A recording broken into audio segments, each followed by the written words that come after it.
loolu moom incha allah fii lay leeree waaye ñu wax beneen point parce que sànq dafa mel ni brosé nga ko mu di arrestation wu Abdou Karim Gueye xurum xàq ak ki nga xamante ni moom moo di Cheikh Oumar Diagne parce que gis nañ kàddu ñoom yi ñu yëkki woon ba ñi féeteeg nguur gi jàpp ne tuumaal lañ def ci seen kaw ba tax boobu ba léegi caabi féete leen ginnaaw également ba mbir yi toll mi ngi mel ni luy bëgg a yàgg naka nga jàngatee tam doxalin mu ni mel. waaw doxalin bi ma gis mooy jaay doole. parce que bu dee Karim Xurum Xàq man gëm naa ne nit du tàgge ko deewul. Karim Xurum Xàq bi muy wax ci imaam Alioune Badara Ndao booba imaam faatoo gut. waaw mooy ci feebar bi. bi mu faatoo ñu ne kon yow yaa wax ne nanga ma ko rey daat koy jàpp yóbbu ku deewagul nan ngay waxee ni lii ko rey. xam nga loolu kon donc ay njuumte la yoo xam ne man gis naa ne def nañ ko Cheikh Omar Diagne tamit man déglu naa ay waxam ay yooni yoon parce que bëgguma ni nga may gis ni man yàlla dogal na bëgg na maa di wax dëgg daal. parce que jàpp naa ne bëgguma nit xool ma ne sëñ Baarakat naafeq la. wala mi ngi défendre indéfendable. mais vraiment Cheikh Omar Diagne li mu wax mooy li ñëpp di wax li doomi imaam yi wax man ma wax ko. ñëpp wax ko.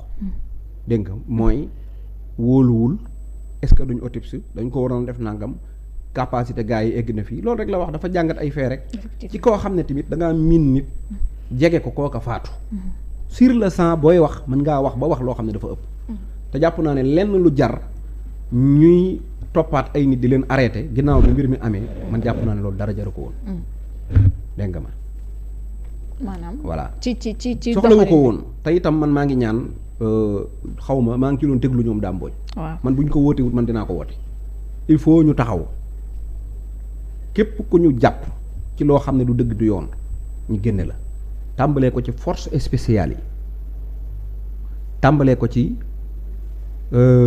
Ousmane Kabiline Diatta mañ ne woon ab rebelle la te ne woon 29 yee dañoo daw ba tey jàppuñu kenn waxuñu lenn dañ koy bàyyi force spéciale yi il faut ñu wax ci ñu bàyyi leen parce que ñooñu defuñu dara force spéciale boo ko bëggee gis demal Mali moo jàpp 45 force spéciale Faure Gnassingbé Macky Sall président Ghana dégg nga président Guinée Bissau ñëpp dem nañ pour négocier parce que loolu problème force spéciale la ñii ñu jàpp fii ay force spéciale lañ force spéciale du da ngay yor cox ak benn bitéel rek ñu ne da ngaa def force spéciale dégg nga nañ leen bàyyi ñu génn. maanaam loolu yëpp suñu leen bàyyiwul ko jàppee. waaw parce que man li ma seetlu ci Sénégal léegi.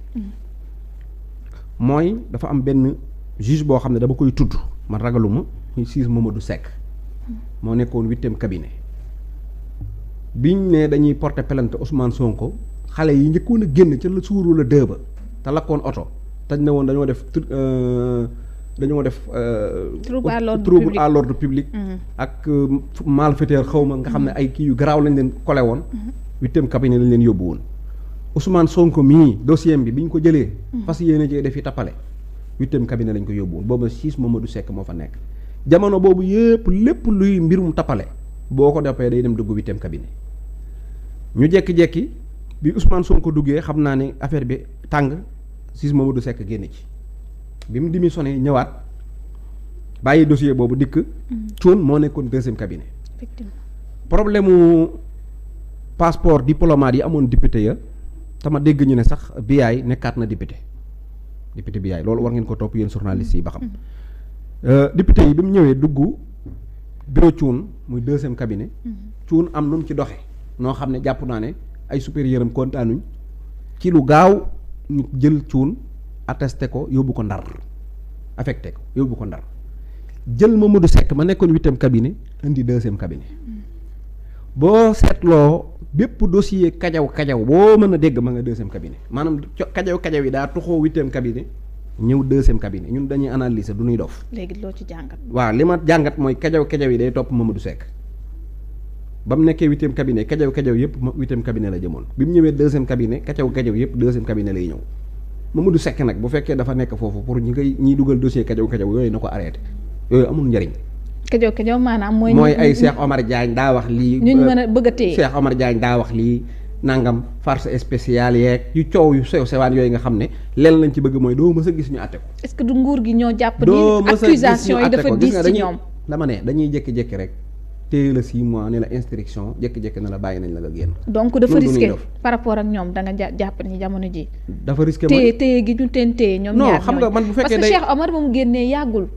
Cheikh Omar ba muy génn est-ce que nekkul woon deuxième cabinet sax la génne moom tamit parce que lañ ko njëkkoon a téye dara gënu koo nekk caaxaan tey ji ñu ñëwaat téye waat ko même chose que caaxaan yoo xam ne kenn mënu laa wax lii baat bii moom la wax bañ téye ko.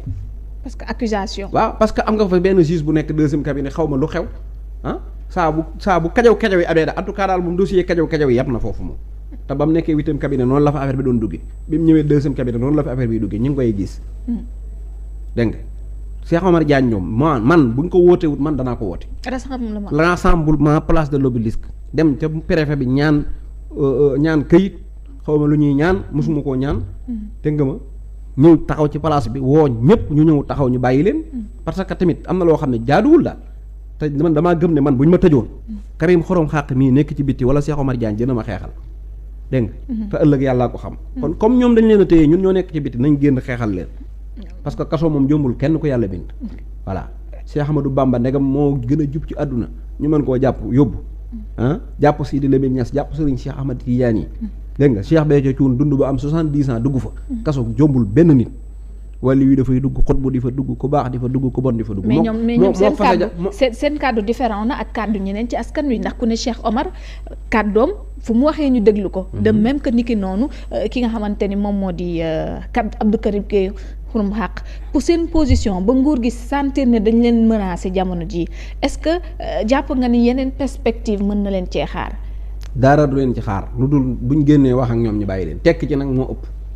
man Dame laa gisoon mu ne moom njabootu Imaam Ndaw ñoo koy def man comme miinu may këyit man li ma xam mooy ñu wax dem sama yoon man dama ne woon bu ñu wootee ma dem te bu ñu wootee ma woote ko dégg nga woote ñëpp ñëw ma woote ñëpp woote. te yéen ñu ngi leen di gis ngeen di répéter même propos yi tax ñoom ñu tëj leen. ah en tout cas daal man li ñu leen tëjee sax man xaw ma ko parce que wax dëgg yàlla. maanaam wax ni nguur gi moom moo faat. Imaam Ndaw daanaka loolu ñoom ñaar kenn waxu ko ci dañoo wax ne léegi téye na xel te loolu moom Sénégal yëpp da ko wax. waaw te noonu nga gisee. déet man xam nga bokkuma ak ñoom gis-gis sax man. parce que man ca tàng ba biñ nee bi ma sànjoogu di laaj ndax hôpital bi ma ne ko fii médecin man sama doom ëllëg mën naa doon médecin. damay gëm ne day def liggéeyam normal wuruñu ne médecin yi dañuy rayaate wala dañuy piqûre waate man loolu gëwuma ko man dama gëm ne rek mag la teg nañ ko lu diis ci kaso bi mu faatu. man loolu laa gëm. ci boor boobu la ñoom. accusé loolooy sama xalaat man loolooy sama xalaat buñ ma ci doon tëjit wallaahi lasim loolu laay wax parce que loolu laa gëm mais nag loolu ma xalaat. keneen ku gëm am xalaatam na ko wax parce que ñun ñoo wax ne liberté expression dafa am ci réew mi. dégg nga ma te bis bu nekk nag ñu wax fii lu gën a garaaw fuuf. diffusion fausse nouvelle. Madiambal Diagne waxul bari ki dee mu ne rebelle yaa ngi ci biir kii bi ñu ngi ci biir assemblée nationale bi. lu ko ci fekk lan mooy diffusion fausse nouvelle kon. Imaam Ndaw mii tey lan lañ ko def lu dul diffusion fausse nouvelle lan lañ ko waxut ci télé yeeg rajo yi yor na $8000 ak yor na téléphone yi satellite ak nangam ak nangam lu ne waxal nañ ko mais alors léegi kon bu fekkente ne moom diffusion fausse nouvelle li ñoom Karim wax diffusion fausse nouvelle amu ci waaw mais man de dinaa woote marché bi daa mbooj wooteel boo ko mënta wootee man ma dem wuti këyit woote ko waaw sëñ Bara incha allah bu dee damay am juróom-benn nit sax maag sama juróom-benn nit taxaw wane ne lii teguwut ci dëgg voilà am na loo xam ne góor waru koo fekke daal waaw sëñ Bara naka nga gisee tey installation